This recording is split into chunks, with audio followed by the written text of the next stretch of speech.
변박 목사의 아침 묵상 2023년 5월 2일 화요일 아침입니다. 오늘은 출애굽기 20장 1절로 15절 말씀을 통해서 1절로 2절 말씀을 통해서 종살이에서 인도하여 내신 이런 제목으로 말씀 묵상의 은혜를 나누겠습니다. 어제 온라인 플랫폼 개발을 위한 PT가 있었습니다. 2시간에 걸쳐서 준비한 PT를 보여드리고 조언과 대안에 대해 함께 이야기하는 아주 즐거운 시간을 가졌습니다. 우리를 존중해 주시며 구체적인 예로 말씀해 주시는 모습에서 그분의 걸어온 삶의 자리가 가진 품격을 볼 수 있었습니다. 정말 감사를 드립니다.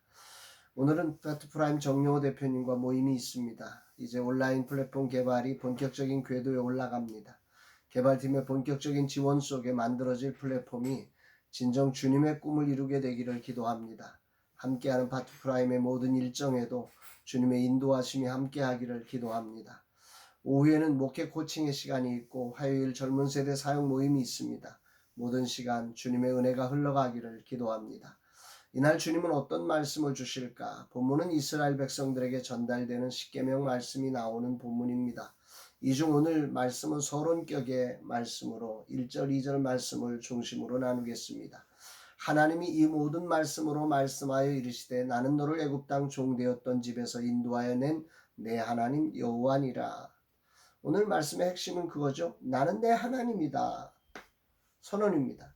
그러니까 이 말씀은 이제 하나님께서 이스라엘의 왕이 되시겠다는 선언이기도 합니다. 애굽의 종되었던 집에서 너를 인도하여 내신 그 하나님이 너의 왕이시다 라고 하는 그런 놀라운 말씀이신 거죠. 이런 차원에서 보면 십계명이라고 하는 것이 바로 하나님이 이스라엘의 왕으로서 이스라엘 백성들에게 주신 말씀이다 볼 수 있는 것입니다. 여기서 가장 특징적인 것은 하나님은 다른 곳에서는 모세를 통해서 이스라엘 백성들에게 말씀 이렇게 전하라 해서 그걸 모세가 전하는 방식이었습니다. 그런데 여기서는 나는 너를이라고 해서 백성들을 직접적으로 하나님이 말씀하고 계시는 그런 모습으로 표현되고 있다는 거죠. 이스라엘 백성들에게 하나님이 직접 말씀하시는 하나님 내가 너의 왕이야. 이렇게 표현하고 계시는 느낌을 여기서 우리가 좀 느껴보면서 감동이 됩니다. 하나님께서 이제 그들의 왕이 되시고 백성들에게 직접 만나시겠다는 선언이죠.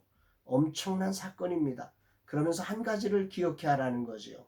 내가 어떤 왕이냐, 너희들을 어떻게 인도할 것인가라고 하는 그 부분에 대한 느낌이죠.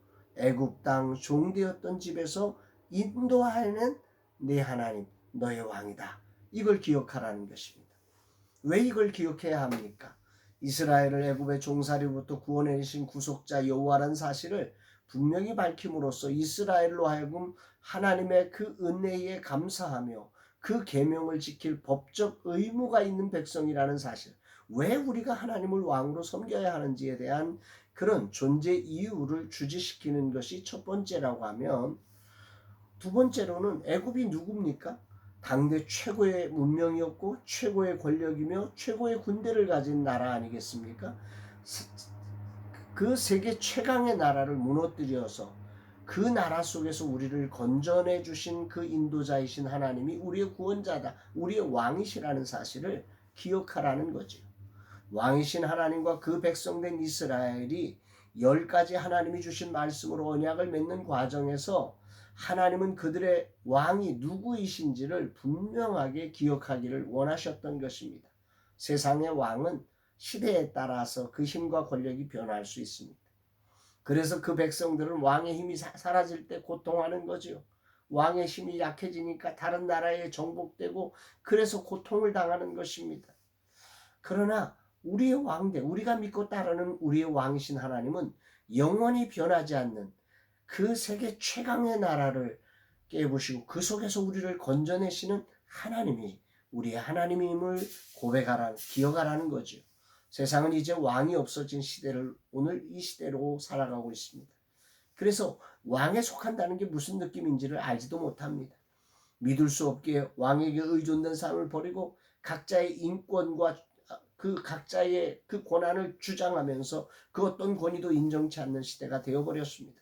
문제는 인간 왕의 존재만 부정한 것이 아니라 우리 삶의 진정한 왕이신 하나님도 부정하면서 오늘 우리가 살아가는 시대가 되었다는 말입니다. 오늘 주님은 내게 뭘 말씀하시고 있는 것입니까? 삶을 살면서 나를 죄악에서 건져내시고 하나님의 백성 삼아주신 하나님의 큰 사랑과 죄와 저주와 사망을 이기신 크신 능력의 하나님을 신뢰하지 못할 때 인생은 방황하게 되는 것입니다. 삶은 어쩌면 우리에게 수많은 힘을 보여주며 하나님이 할 수 없다고 외치는 것이 아닐까 생각해 봅니다. 이런 세상에서 하나님은 오늘 말씀하시는 거죠. 특별히 오늘 저에겐 온라인 플랫폼을 만들며 아무것도 모르는 내가 오직 하나 필요하다는 이유만으로 시작해서 온갖 과정을 다 거치면서 내 안에 사단은 끊임없이 외치고 있습니다. 너는 할 수 없어. 너 기술 없잖아. 너 능력 없잖아. 너 돈 없잖아.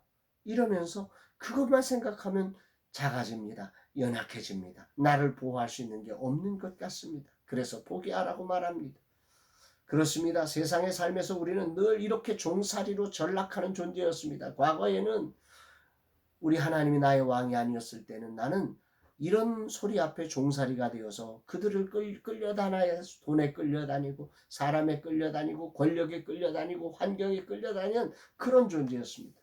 그러나 그 속에서 나를 건져내신 하나님, 나를 그곳에 다시금 종살이하게 하지 아니하시고 하나님을 따를 때 그 모든 것을 이기게 하시는 하나님이심을, 오늘 하나님의 자녀가 되는 권세를 우리에게 주셨음을 오늘 알라고 하는 거죠. 할렐루야입니다. 너를 애굽 땅 종되었던 곳에서 인도하신 하나님을 기억하라.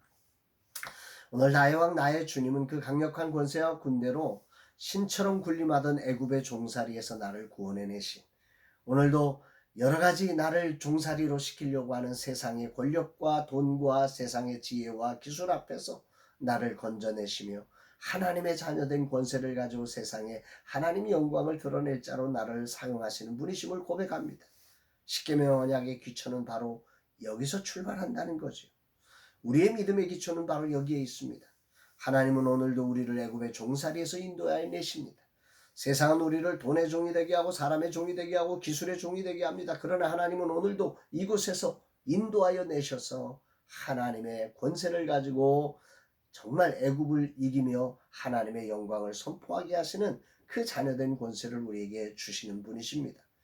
오늘도 이곳에서 인도하여 내시기 위해 다양한 능력과 지혜를 주시고 이기게 하실 그 하나님을 찬양합니다. 그래서 사도 바울은 내게 능력 주시는 자 안에서 내가 모든 것을 할 수 있느니라고 감옥 안에서도 외칠 수 있었던 것 아니겠습니까? 이 하나님이 우리의 왕이시며 우리는 그의 백성입니다. 아멘입니다. 오늘도 나를 종살이로 전락시키려고 다가오는 사단의 다양한 협박 앞에서 나를 인도하여 내신 하나님을 기억하며 그분의 자녀된 권세로 승리하는 날로 이 날을 살아가기로 결단하며 겸손히 주님 앞에 오늘도 주님이 나의 왕이십니다 고백하며 그분의 이끄심을 받는 날 되기를 기도합니다. 주님, 이 하루 겸손히 왕이신 나의 하나님을 기억합니다. 당신이 우리를 애굽의 종살이에서 인도하여 내신 하나님이심을 찬양합니다. 삶의 자리에 늘 종살이로 전락할 수밖에 없는 우리를 사랑으로 찾아오셔서 우리를 인도하여 생명과 자유를 주신 하나님께 감사와 찬양과 영광을 올려드립니다. 사랑하는 여러분, 오늘 여러분들은 어떤 삶을 살고 계십니까? 오늘 하나님은 오늘 말씀을 통해서 우리로 기억하게 하십니다. 너는 그 애굽의 종살이하던 그곳에서 내가 너를 건져낸 하나님의 자녀라고 말입니다. 이 사실을 기억하며 오늘 우리를 종살이로 다시 종살이로 돌아가게 하려고 하는 수많은 유혹 앞에서 정말 저항해내고 다시 일어나서 하나님의 자녀된 권세를 사용해서 살아가는 복된 날 되시기를 주의 이름으로 축복합니다. 사랑합니다, 여러분.